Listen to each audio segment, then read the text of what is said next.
Hi guys, I'm Nas Judge and welcome to Behind the Fuzz. Hari ini seru banget karena aku udah ada di Sunyi Coffee, di mana di sini semua staffnya adalah penyandang disabilitas. Hari ini aku mau langsung ngobrol-ngobrol sama ownernya. Yuk masuk.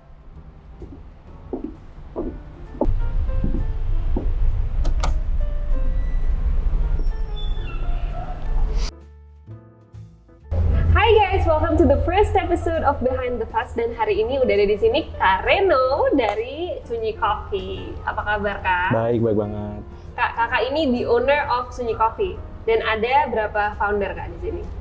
Totalnya sih ada 4 ya. Gimana Kakak kabarnya di hari-hari yang lumayan sensitif ini, di pandemi ini gimana Kak kabar Kakak? Wah, baik sih. Sampai saat ini masih baik sih, puji Tuhan. Terus pandemi ini bikin Kakak belajar banyak kah? Atau senang? Atau sedih? Atau gimana Kak? Belajar banyak banget. Banyak pelajaran. Banyak banget. Mulai dari takut sampai sedih, sampai baik. Sekarang takut lagi. Kak, sebelum kita ngomongin bisnisnya yang aku tertarik banget karena nih konsepnya menurut aku mind blown banget. Tapi aku pengen tahu dulu tentang Kak Reno sendiri. Kayak background Kakak tuh gimana sih? Kayak mungkin keluarganya seperti apa, educationnya seperti apa, boleh cerita dikit nggak Kak? Aku tuh dari bertiga bersaudara, aku bungsu. Terus ya mungkin kalau background pendidikan sendiri, aku ketemu sama teman-teman Sunyi sesama founder itu dari Prasetya Mulia. Jadi kuliah kita bareng, S1 bareng dari sisi marketing. Nah habis itu udah deh kita nge-develop ide ini bareng-bareng. Jurusan Kakak apa waktu itu Kak? S1 marketing, branding. Oh, marketing dan branding. Ini semuanya berarti foundernya di yang sama ya, marketing dan brand. Betul. Terus sampai akhirnya para founder ini menemukan ide Sunyi Coffee dengan staff yang fully disabilitas itu gimana Kak? Jadi itu kondisinya mungkin 2 tahun setelah kita lulus kali ya. Salah satu founder kita ngikutin lomba, terus harus pergi ke Singapura. Lomba bisnis ya Kak? Betul, lomba bisnis. Jadi pergi ke Singapura itu sendiri permasalahan tentang equality. Mereka tuh pengen menyetarakan, cuman kondisinya adalah di Singapura itu sendiri equality mau dibahas dari sisi disabilitas juga mereka tuh udah mapan. Yang dimaksudkan dengan mapan tuh maksudnya accessibility mereka tuh udah lancar banget lah kalau misalkan aku ngomong ya. Jadi dari segi transportasi mereka itu udah aman, segi audio, segi visual itu tuh semuanya udah membantu teman-teman disabilitas, sampai paving block tuh udah ada. Benar, kalau naik bis di sana tuh udah ada buat yang wheelchair-nya tuh bisa Betul masuk banget. dan lain-lain, ya. Nah, tapi kondisi itu di Jakarta tuh masih belum ada. So kita tuh pengen nge-brought up momentum itu, kita pengen ngeliat juga kalau misalkan kenapa sih di Jakarta itu masih belum ada. Kenapa di Jakarta tuh masih belum bisa. Tapi kita nggak bisa serta-merta langsung minta tuh ke pemerintahan kan. Karena kita juga, ya kondisinya adalah baru fresh graduate 1-2 tahun baru kerja. Profesional, nggak mungkin bisa didengar lah. Jadi kita pengen nge-brought up ini, itu tuh ke masyarakat umum. Supaya nggak cuma kita doang yang berjuang, tapi mereka, teman-teman yang mau ngebantu, itu juga ikut ngebantu untuk berjuang itu sendiri. Nah, kita nge-brought up tentang si equality ini. Konsepnya kayak gimana, akhirnya kita came up dengan si Sunyi Coffee. Oke. Tapi equality itu kan lumayan broad Kak. Kenapa Kakak specifically choose untuk di sini bisa belajar bahasa isyarat gitu? Sebetulnya kalau aku ngelihat di saat ini Indonesia, Jakarta itu tuh masih banyak banget teman-teman disabilitas itu tuh masih yang belum punya pekerjaan. Jadi kita ngelihat tuh mereka tuh masih belum bisa dapat pendidikan yang cukup. Mereka tuh selain belum cuma dapat pendidikan, untuk lapangan pekerjaannya sendiri masih belum ada yang ngasih kesempatan untuk mereka tuh mau bekerja kayak gitu sih. Jadi kita ngelihat kalau misalkan kita bisa ngebantu mereka, tapi jangan sampai ngebantu tuh cuma sekali doang. Kita pengen ngebuat mereka tuh lebih sustainable lah. Mereka bisa hidup profesional, dari segi environment-nya juga berani untuk memberikan mereka lapangan pekerjaan, dan dari teman-teman disabilitasnya juga siap untuk mendapatkan pekerjaan yang profesional. Oke. Gitu. Cuman aku punya satu pertanyaan menarik. Kenapa atau apa yang berusaha dijual oleh Sunyi Coffee? Karena I know it's not about the coffee itself. Betul. Right? It's about the experience. Betul. Tapi apa yang mau dijual? Apakah kebaikan? Apakah values? Apakah empathy? Menjual apa sih Sunyi Coffee ini? Kalau aku personally itu tuh believe in the idea of empathy banget. Aku percaya banget kalau kita tuh hidup di dunia ini itu tuh untuk belajar cara untuk mencintai. Jadi mencintai is not just about kita tuh peduli sama orang lain, Tapi startingnya dari mana sih? Kalau menurut aku itu startingnya dari empathy itu. Oke. Gimana cara kita memposisikan diri kita itu tuh di orang lain, siapapun itu. Nah, ini tuh kayak step paling pertamanya kalau menurut aku, gimana sih caranya kita menciptakan empathy di orang-orang. Oke. Kayak gitu. Dan so far 4 tahun udah berjalan ini, kira-kira kakak merasa udah berhasil kah? Atau menuju berhasil atau gimana kak? Selalu kita taking a step forward, walaupun kecil-kecil, tapi menurut kita dampak yang udah kita lakuin itu lumayan berhasil lah sampai saat ini. Progressing ya? Betul. Oke, Kak, kita udah ngobrol sedikit, tapi sekarang aku mulai haus nih, Kak. Oh. Aku pengen order kopinya di sini, tapi katanya kalau order di sini harus pakai bahasa isyarat, betul nggak, Kak? Betul banget. Boleh dibantu nggak, Kak? Boleh Oke, banget. kita langsung aja pesan kopi yuk. Ayo.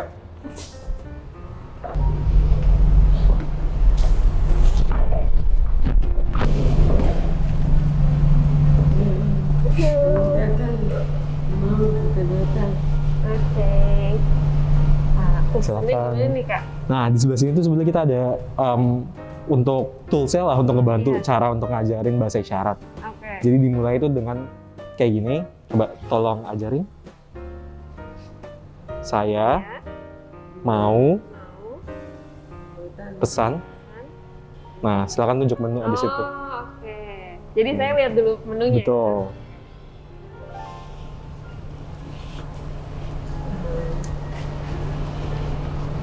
Saya Mau mau pesan. pesan. Iya.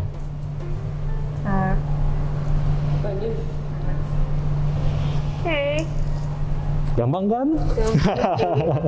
Dan di sini bisa diajarin langsung juga ya, Kak? Betul, bisa banget. Kalau misalkan kamu ngeliat nanti di meja-meja kayak gini, ini tuh udah tulisannya kayak yuk belajar bahasa isyarat. Kalau misalkan mau, tinggal ngebawa papan ini doang ke kasir. Terus, Nanti kalau misalkan barista kita lagi nggak sibuk, dia pasti bakal mau ngajarin bahasa isyarat. wow, langsung ke meja dan ngajarin. Iya, betul banget. Privately. Heeh. Karina boleh bantu aku translate nggak? Aku pengen nanya-nanya ke Boleh, Kak Feby boleh di banget. sini. Kak Feby, Kak Feby pengalamannya seperti apa sih kerja di sini di Fiji Coffee? Nyaman. Yang kedua, pengalaman baru. Yang ketiga, enak komunikasi sama teman-teman tuli, sama teman-teman baru. Oh, oke. Kan Kak Feby ini juga ngajarin customer-customer di sini. Betul. Pengalaman menarik apa sih yang Kak Feby pernah dapetin pas ngajarin? Ya, teman-teman? pengalaman uniknya kayak gimana? Ada yang mau banget belajar bahasa isyarat. Oke.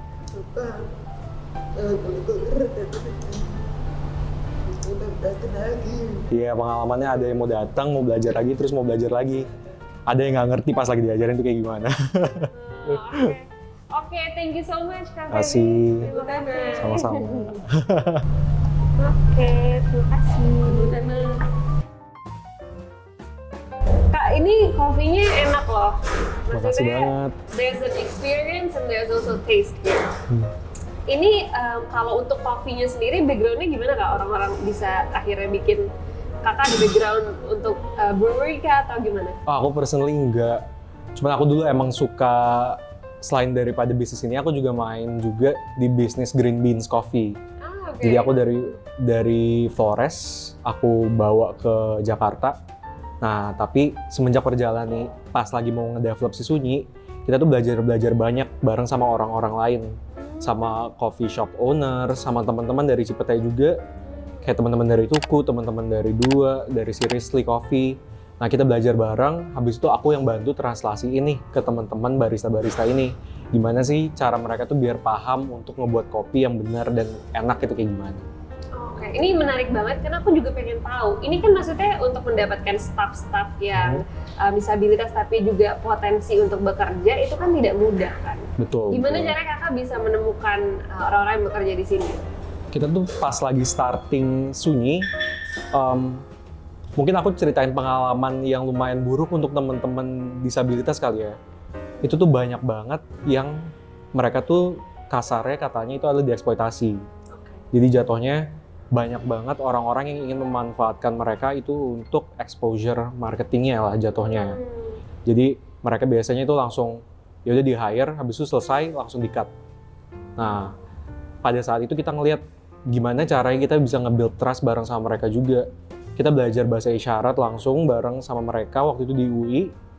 Nah, habis itu kita belajar bahasa isyarat dan kita itu terjun untuk betulan kita nggak pengen langsung ngebuat bisnis, kita pengen berkomunikasi sama mereka. Jadi kita ngobrol bareng, kita ngedeketin bareng sama mereka, kita develop idea Sunyi ini juga bisa bareng sama mereka. Kira-kira kalau idenya kayak gini, ini oke atau enggak. Terus mereka tuh senang banget, mereka antusias dengan ide itu. Pada saat kita mau nge-launch si Sunyi Fatmawati, pas lagi pertama-tama itu atlet kita, di Sunyi Fatmawati, kita ngebukanya cuma 5 lowongan doang, yang daftar itu nyampe 300 orang. Wow, dan itu Banyak semua banget. disabilitas? Betul, itu dari disabilitas. Karena kita udah deket sama komunitas teman-temannya mereka, komunitas dari teman-teman disabilitas, dari teman-teman tuli juga. Nah, kita tuh lumayan, mereka tuh percaya sama kita. Jadi pada saat kita ngomong kita mau buka, langsung nyebar semuanya. Dan mereka semua langsung tertarik, antusias banget, langsung ngirimin juga. Ada yang ngirimin CV, ada yang ngirimin resume, ada yang ngirimin email doang, beragam banget sih. Oke, jadi membangun dulu sense of family dengan mereka. Betul. Ya? Jadi mereka di sini bukan sekedar pekerja, tapi juga mereka bagian dari Sunyi Coffee. Betul. Oke, that's really nice ya to hear. Ada penggerak-penggerak bisnis yang mikirnya sejauh itu gitu. Tapi Kak, kalau tadi Kakak bilang exposure gitu, kayak perusahaan-perusahaan lain cuma hire mereka untuk exposure atau exploit lah, bisa dibilang. Itu dalam sense apa? Maksudnya, apakah mereka di-expose nih, kita hire orang-orang disabilitas, tapi habis itu mereka tidak terlalu di-train apa gimana maksudnya? Banyak banget itu yang ngelihat kalau misalkan isu disabilitas itu tuh seksi. Jadi mereka tuh cuman, misalkan contohnya aja, mereka ngebuat iklan itu dari iklan itu salah satu aktornya, act-nya itu acting sebagai teman-teman tuli. Tapi problemnya adalah mereka nggak pakai aktor tuli juga. Jadi bayanginnya adalah kayak mereka belajar bareng sama teman-teman tuli, bahasa isyaratnya, bahasanya mereka. Tapi pada saat mereka peranin, itu teman-teman tuli yang daftar itu semuanya nggak ada yang diterima sama sekali. Nah, itu jatuhnya tuh lebih kayak gitu. Pada saat waktu itu lumayan besar banget kasus ini, sampai teman-teman tuli itu semuanya kesel semua. Kayak kenapa sih? Dihargain. Iya, nggak dihargain. Padahal kita udah ngajarin juga, kita udah nge-develop bareng juga. Tapi pas lagi kita mau acting ya, mereka juga nggak mau nge-hire dari teman-teman tuli itu sendiri. Kayak gitu. Wah, ada yang mengantar nih. Apa nih Kak? Ini namanya Mango Presso. Oke, ini aku coba ya. Campuran mocktails dari kita yang baru, itu tuh campuran dari mango sama espresso. Fresh banget, Ya kan? enak banget. Ini patut dicoba nih yang suka minuman dingin ya. Menu ini siapa yang desain? Menu ini salah satu dari founder kita, namanya Mario. Jadi dia yang ngedevelop ide dari minuman ini, ngeracik minuman ini kayak gimana. Terus kita koordinasi juga bareng sama teman-teman disabilitas. Kira-kira menurut mereka kurangnya di mana, kemanisan atau enggak, kurang pahit atau enggak. Nah, habis itu udah mereka coba nge-develop juga bareng-bareng. Oke, tadi cerita tentang staffnya menurut aku menarik banget. Tapi di sini juga ada panggilan nih Kak buat pelanggan-pelanggannya atau semua orang yang hidup di sini, yaitu sahabat Sunyi. Kenapa sahabat Sunyi Kak? Sebetulnya kalau pertama kali kita nge-develop idea Sunyi itu sendiri, artinya itu bukannya Sunyi nggak ada suara ya. Sunyi itu jauh dari kesenjangan. Jadi maksudnya jauh dari kesenjangan adalah ini tuh tempat untuk meditasi. Tempat kita itu untuk mendapatkan ilham lah basically.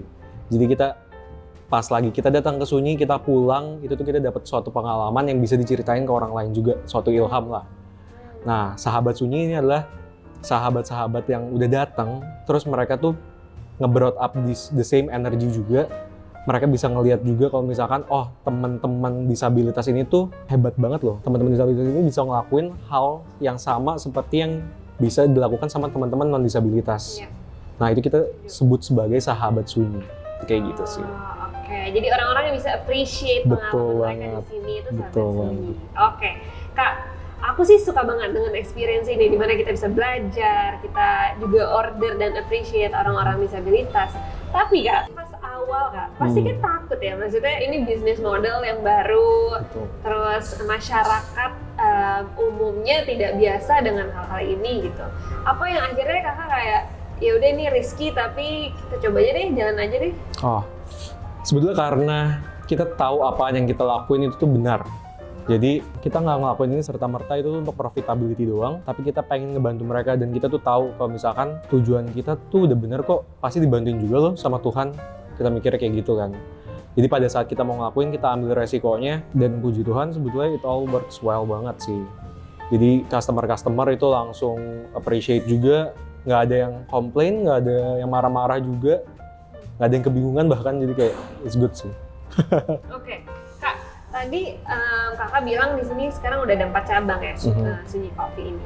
Terus tadi yang aku lihat di bawah itu, mohon maaf di sini tuli gitu. Betul. Nah, apakah semua cabang itu berbeda-beda disabilitasnya atau memang tuli saja atau gimana? Oh enggak, dari berbagai cabang kita tuh berbeda-beda dari teman-teman disabilitas. Jadi ada teman-teman disabilitas fisik, itu daksa. Terus teman-teman tunanetra, itu yang penglihatannya nggak bisa. Dan dari teman-teman tuli, jatuhnya lebih kayak gitu sih.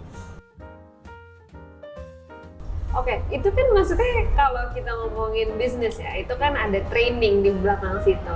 Dan training Kakak nih aku bayangin lumayan ribet kan. Maksudnya ada F&B-nya, Betul. ada hospitality-nya, terus ada tambahan yang ekstra nih untuk mengajarkan mereka bisa melayani, bisa membuat makanan dan minuman dengan disabilitas yang berbeda-beda juga. Betul banget. Yang tuli berbeda, yang daksa tadi berbeda. Itu gimana Kak? Gimana Kakak melakukan semua manajemen ini gitu? Sebetulnya kita nge-develop idea daripada Sunyi itu lumayan lama banget ya. Sunyi itu buka dari 2019, kita mungkin belajar dari bahasa isyarat itu kayak gimana dari tahun 2018. Jadi selama 1 tahun sebelumnya kita tuh belajar bareng. Kita habis itu pas lagi kita mikirin juga nih, kita mau nge-hire teman-teman dari disabilitas yang beragam banget. Dari teman-teman tuli, tunadaksa. Pada saat waktu itu kita masih belum berani untuk meng-hire dari teman-teman tunanetra ya. Jadi kita mikirin gimana caranya tools-nya untuk mempermudah mereka. Akhirnya kita mikirin, kita coba ngerangkai dari sisi tools untuk ngajarin mereka itu kayak gimana. Oh, kalau teman-teman tuli itu tuh lebih visual. Akhirnya kita mikirin, kalau misalkan kita ngebayangin diri kita sebagai diri mereka, apa yang kita tuh nggak bisa mudah pahamin. Mulai dari nggak ada bunyinya kalau misalkan kita lagi milk frothing.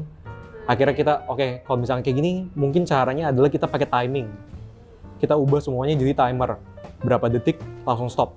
Nah, kita ngajarin lebih ke arah visualnya. Untuk teman-teman tunadaksa yang lebih ke arah fisik, itu kita ngeliatin juga kalau misalkan mereka daksanya setengah badan, yang sebelah kiri itu tidak bisa berfungsi secara baik, kita coba buatin tools. Entah kita ngebuatin papan, kayu untuk membantu mereka, atau kayak gimana, kayak gitu sih. Menarik banget. Oke. Pengalaman paling menarik Kakak apa sih untuk ngajarin mereka? Maksudnya mungkin yang disabilitasnya paling, menurut Kakak paling susah untuk diajarin atau Betul. gimana? Pas lagi pertama kali sih kita mau ngebuka Sunyi, itu dari teman-teman tuli itu lumayan susah kita berkomunikasi sama mereka. Karena SPOK-nya mereka itu tuh banyak yang ketukar-tukar. Jadi pada saat kita komunikasi, itu tuh mereka banyak yang sering nggak paham. Tapi yang hebat itu adalah kita tuh ngeset waktu pada saat training itu setiap jam 8 sampai jam 5. Mereka tuh setelah jam 5 selesai nggak langsung pulang. Mereka tuh ngomong ke kita, aku masih mau belajar, boleh atau enggak belajar di sini sampai jam 9. Jadi mereka tuh belajar sampai jam 9 dan kita setting waktu pertama 1 bulan untuk training.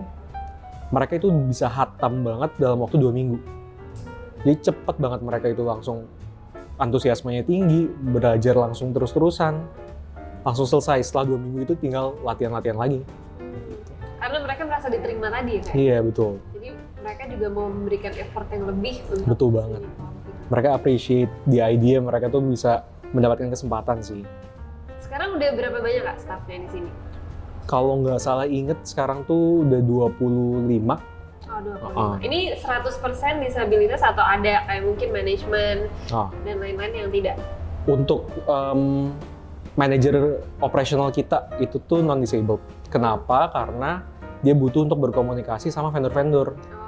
Butuh mobile banget kan, mereka either dia harus ketemu, harus traveling kemana, harus order ini by phone, nah itu. Tapi sisanya itu semuanya dari teman-teman disabilitas. Bahkan sampai juru parkir kita yang di Bekasi itu dari teman-teman tuli juga. Gitu.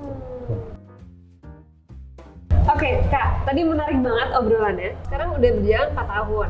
3 tahun. Betul. Kalau 10 tahun Kak, dari hari ini, Kakak ngelihat Sunyi Coffee itu seperti apa?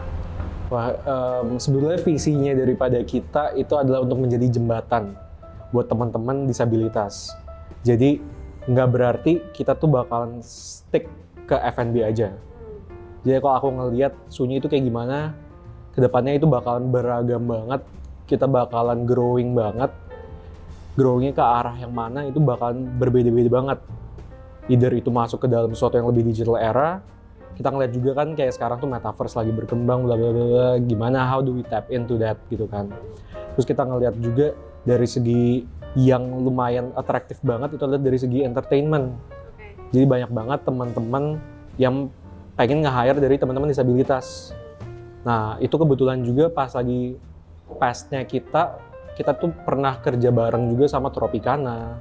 Mereka ngebuat suatu web series di mana salah satu aktornya itu juga dari temen tuli, itu kita provide juga. Nah itu kayak gitu sih. Jadi kita ngeliat ke depannya sendiri, itu bakalan growing banget. Industrinya nggak cuma stuck di F&B doang, kalau menurut aku sih kayak gitu. Oke.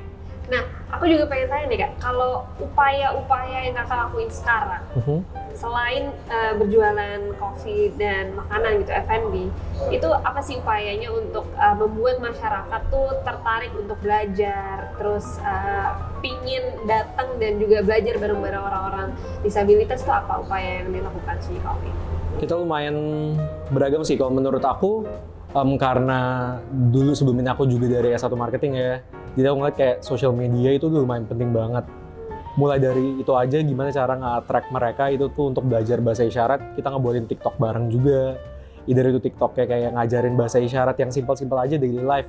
Selamat pagi, selamat siang, terus sampai ngebuat bahasa isyaratnya Americano itu seperti apa sih? Kita juga ngajarin itu kayak gimana. Nah, aside from it, untuk teman-teman yang datang juga nih ke Sunyi, mereka tuh bisa belajar juga bareng sama barista kita, atau barista kita tuh biasanya muter juga. Jadi kalau misalkan jam 2 siang lagi sepi, mereka bakal muterin nanyain juga. Ketika mereka sudah selesai dengan Betul. pekerjaannya sebagai barista, mereka akan datang untuk Betul banget. Seru banget. Oke, sekarang kita akan main game ya. Ini gamenya seru banget Kak, karena Kakak harus jawabnya dengan cara cepat. Oh, oke. Siap nggak? Siap, deg-degan sih, Oke. tapi siap. Alright, ini this or that ya. Kakak harus cepat jawabnya. Yang pertama, good coffee or good food? Good coffee. Oke, coffee. Jadi foodnya kedua Kak. Kalau bisa barengan. Oke, kedua, brewing or latte? Brewing. Oke, kenapa tuh Kak? Aku lebih suka rasanya yang keluar dari coffee brew sih. Jadi setiap origin dari daerah-daerah itu berbeda-beda banget rasanya. Kalau aku nggak bisa, kalau Oh, gitu. aku harus milk based. Oh iya, Iya. ya kafeinnya lebih tinggi sih emang kalau brew. Iya, betul. Oke, early bird or night owl? Night owl. Definitely banget. Kalau aku tuh bisa sampai jam 3 pagi, jam 4 pagi. Karena kopinya tadi tuh Kak. Bisa jadi ya. Oke, kakak paling produktif tuh di pagi, siang atau malam sih Kak? Malam. Malam ya? Aku tuh tipe-tipe yang kalau misalkan mau tidur nggak bisa tidur, terus tiba-tiba langsung kepikiran ide. Besok, Iya. Kak. Iya kan? Iya. Terus yang aku kesel adalah nggak pernah ada catatan, jadi aku langsung ngebuka HP, voice notes. Malam-malam ya Kak, ini Iya. nih voice note kakak, semua malam-malam Wah. ya sebelah kasur. Ada yang ngigo juga nggak? Oke, sekarang kakak harus ceritain 3 truths and 1 lie. Dan aku yang akan nebak yang Oke. mana yang lie. Tentang Sunyi nih. Apa aja? Apa Oh. ya, tentang kakak boleh, tentang kopi boleh. Oke, Sunyi bentar lagi akan buka cabang yang ke-5 dan ke-6 di bulan depan. Itu yang pertama ya. Terus yang kedua itu kita mau ngebuat NFT sendiri. Menarik kan? Oke. Yang ketiga, kita itu pengen beranjak ke beauty line. Itu bohong tuh ya, beauty line kayaknya. Masa? Betulan? Enggak, itu benar. Serius? Beauty kan? Betul, beauty. Oh, wow. Jadi kita pengen planning juga ngarah ke sebelah situ. Oh, yang lain apa kak tadi berarti? Cabang. Kita tuh business development-nya lumayan beragam banget. Jadi currently kita lagi coba mau buat NFT, Wow. beauty juga. Terus kita mau go retail. Go retail? Jadi kita akan jualan masuk ke dalam supermarket, offline shops yang Iya. modern trade, betul. Oh, oke. Beans ya berarti ya? Ya, Oh, nice. Oke. Sekarang aku, Kak. Gantian. Kakak yang tebak apa yang oke, boleh. Yang pertama, Fast Now itu adalah media yang berbasis bisnis. Oke. Yang kedua, tim dari Fast Now udah lebih dari 100 orang. Oke. Yang ketiga, episode ini adalah episode yang pertama. Oh, yang kedua nggak sih mestinya? pasti banget lah. Banget nih belakang kamera ya. Iya, aku suka banget lagian kalau misalkan tim growing kayak gini, exponential banget pasti bakalan ke depan. Amin, amin. Terima kasih banyak. Oke, sekarang untuk menutup nih Kak, aku punya satu pertanyaan yang kita akan jadikan pertanyaan pamungkas di setiap episodenya. Kalau ada satu pengalaman yang kakak berharap kakak tahu lebih dulu, pengalaman tentang berbisnis ya, itu apa Kak yang kakak harap coba gue belajar ini lebih dulu, jadi gue nggak harus melewati nih. Oh, kalau aku sih sebetulnya itu harus take courage aja. Soalnya kebanyakan dari kita itu tuh planningnya berat banget, planningnya panjang banget, terus kita mikir it's never enough kalau misalkan kita planning. Karena akan ada banyak banget faktor-faktor yang nggak ketebak dari kita. Tapi pengalaman aku adalah kita nggak sepenuhnya harus ngelihat 1 tahun ke depan, 2 tahun ke depan, tapi kita ngelihat hari ini aja. Apa yang bisa kita lakuin, a small step aja, tapi kita looking forward to our destinations. Wow. Gitu sih. Itu luar biasa banget. Terima kasih banyak Kak udah hadir di sini dan udah menerima kita di sini. Makasih banyak juga. Kita tepuk tangannya gini ya? Iya, teman-teman dulu kayak gitu. Tepuk tangannya gini kalau bahasa isyarat. Uh-uh. Oke, thank you so much Kak Reno, and I'll see you guys in the next episode. Bye-bye!